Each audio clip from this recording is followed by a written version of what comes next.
Hello বন্ধুরা, তোমরা সব কেমন আছো? আশা করছি ভালো আছো, সুস্থ আছো। তোমাদের ভালোবাসাতে আমিও ভালো আছি। আর আমার পাশে আছে মোরিঙ্গো খেলে তো সুস্থ থাকতেই হবে। তোমরা কেউ যদি অসুস্থ থাকো তো আমার লিনে ফোন নাম্বার দেওয়া থাকবে, তোমরা কিন্তু মোরিঙ্গোটা খেয়ে দেখতে পারো। তোমাদের পরিবারও সুস্থ থাকবে আর তুমিও সুস্থ থাকবে।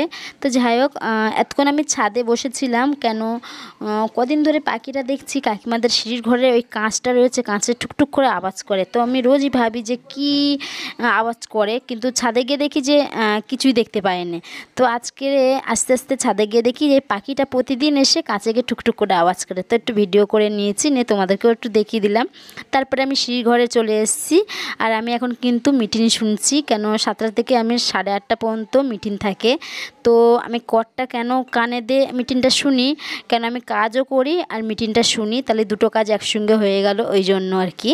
তারপরে পূজা আমাকে ডাকলো, বলে যেটি তাড়াতাড়ি আয়, ঠাকুর মন্দিরের ওখানে যেতে হবে, কার্ড এন্ট্রি করতে হবে। বাড়িতে তো কেউ নেই, আমাকে আর পূজাকে যেতে হয়েছে কার্ড এন্ট্রি করতে। তো কার্ড এন্ট্রি করতে এসে একটা জিনিস জানতে পারলাম যে কার্ডগুলো সব আলাদা আলাদা করে দিচ্ছে, মানে পূজাদের সঙ্গে আমাদের জয়েন করা রয়েছে, ওই কার্ডগুলো আলাদা করব। ওর জন্য আর কি ভাইটার কাছে গেলাম, যে ভাইটা এন্ট্রি করছে। সেই ভাইটা যেরকমভাবে বললো সেরকমভাবে আমরা জেরক্সের দোকানে এসে কার্ডগুলো জেরক্স করে আমরা কার্ডটা আলাদা করে নিয়েছি। আর জানো তো, কন্ট্রোল ঘাটতে ফিরতে ফিরতে যে এতটাই বেলা হয়ে যাবে আমরা বুঝতে পারিনি। যখন বাড়ি ফিরেছি তখন দেখছি 12:30 একটা বাজে। তখন কখন রান্না করব, কখন স্নান করব, কখন সবজি কাটবো, আমি মাথায় কিছু ঢোকাতেই পারছি না। তারপরে তাড়াতাড়ি করে স্নানটা সেরে নিয়েছি, স্নানটা সেরে তাড়াতাড়ি করে সবজিগুলো কেটে নিয়ে রান্নাটা বসিয়ে দিয়েছি। আর এখন টাইমটা হচ্ছে 3:30 হবে হয়তো। আর খাওয়া দাওয়া সারলাম 3টের সময়। তো ছাদে কিছুটা জামা কাপড় রয়েছে, সেগুলো নিতে চলে এসেছি। কিন্তু পিতু দেখো দড়িগুলো টেনে টেনে টেনে টেনে নাই ছিঁড়ে ফেলছে, নাই লম্বা করে দিচ্ছে। তো ওকে বকাবকি করছি যে তুই দড়িগুলো এরম করেই ছিঁড়িস, তাই না? ও একা না, সাথে 2-1 জন থাকে। এরম করে জানো তো কতবার যে দড়ি লাগালাম ছাদে, আর কতবার যে ছিঁড়ে দেয় এরা, মনে হয় হিসেব রাখলে মনে হয় প্রায় 5-7 বার তো হবেই। তো যাই হোক, আমি একটু নিচে যাব, গিয়ে একটু রেডি হব, শর্ট ভিডিও বানাবো, হাতে সময় রয়েছে, ভাবলাম একটু শর্ট ভিডিও বানাই। তো একটু যাওয়ার দরকার ছিল ফাঁকার দিকে, কিন্তু যাব না আজকে, অনেকটা কষ্ট হয়ে গেছে, ওই জন্য যাব না। আর শর্ট ভিডিও যেন তো বানানো নেই, ওই জন্য ভাবলাম আজকে ফাঁকায় বেরোবো না। তো ওকে বললাম যে তুই তোদের জামা কাপড় নিয়ে চলে যা, আমি নিচের দিকে যাচ্ছি। তো ও জামা কাপড়গুলো রেখে দিয়ে গেছে, দেখেছো খালি হাতে নিচে চলে যাচ্ছে। তো বদমেশ আজকে, কিন্তু ও মাঠেও যায়নি। ও দিদি জানো তো কখন মাঠে গিয়েছে, ওকে বলেছে মাঠে যেতে, ও মাঠে গেল না। বললো যে আমার আজকে প্রাইভেট রয়েছে, পড়া করে তারপরে প্রাইভেটে যেতে হবে। কিন্তু এই ছাদে ঘোরাঘুরি করছে। তারপরে আমি নিচে চলে আসলাম, নিচে এসে রেডি হলাম। কিন্তু জানো তো ছাদে শর্ট ভিডিও বানাবো বললাম, মনে হচ্ছে বানানো হবে না, কেন বিশাল জোরে বৃষ্টি আরম্ভ হয়ে গেছে আর ঘরে ভালো একটা নেটও চলে না। তো সিঁড়ি ঘরে অনেকক্ষণ ধরে দাঁড়িয়ে দাঁড়িয়ে অপেক্ষা করছি, কিন্তু এই বৃষ্টিটা সহজে থামবে না, একভাবে পড়ে যাচ্ছে। আর বিশাল জোরে কিন্তু বৃষ্টিটা হচ্ছে, আর ঝোড়ো হাওয়াও ছেড়েছে।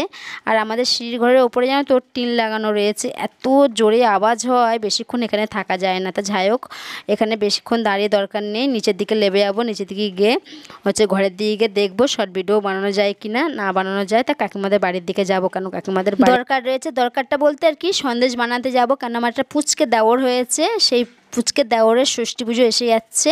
তো তার জন্য সন্দেশ বানাবে। সন্দেশটা কিন্তু গ্রাম সাইডে হয়, আর এখন তো কেউ সন্দেশ বানাতেই চায় না, কেন একটু খাটনি আছে সন্দেশ বানাতে গেলে। নারকেল করো, তারপরে সেটাকে কাই মারো, তারপরে নাড়ু করো। আর নাড়ু করতে গেলে তো অনেকের হাত জ্বালা করে, কারণ অনেকের হাত লাল হয়ে যায়।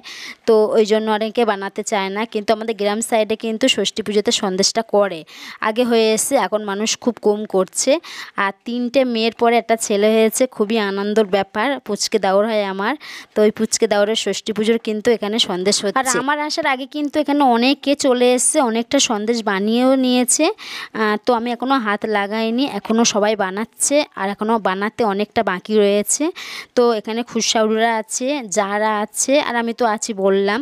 তো আমি এখনও হাত লাগাইনি, এবারে হাত লাগাবো। আর এদিকে উনুনে কিন্তু সন্দেশটা বানানোর জন্য আর কি তৈরি হচ্ছে, আর এখানে সবাই নাড়ু পাকাচ্ছে। তো যাই হোক, ষষ্ঠী পুজোর অনেকটা সন্দেশ হয়ে যাচ্ছে। তো দেখো সন্দেশ বানাতে বানাতে হাত কিন্তু লাল হয়ে গেছে, আমার হাত জ্বালা করছে। আর ষষ্ঠী পুজোর ভিডিওটা তোমাদের তো অবশ্যই দেখাবো, তার জন্য কি করতে হবে, আমার ভিডিওটা দেখতে হবে আর লাইভ কমেন্ট করে শেয়ার করে দিতে হবে। তো সন্দেশ বানানো হয়ে গেছে, এবার সব এখানে গোনানো হচ্ছে যে কতটা সন্দেশ বানাচ্ছে। তো একদিনে কিন্তু সন্দেশটা হয়নি, 2 দিন লেগেছে সন্দেশ বানাতে। তো বন্ধুরা সন্দেশ বানাতে বানাতে আজকের মতন ব্লগটা আমি এখানেই রেখে দিচ্ছি। তোমরা সবাই ভালো থেকো, সুস্থ থেকো, শুভরাত্রির।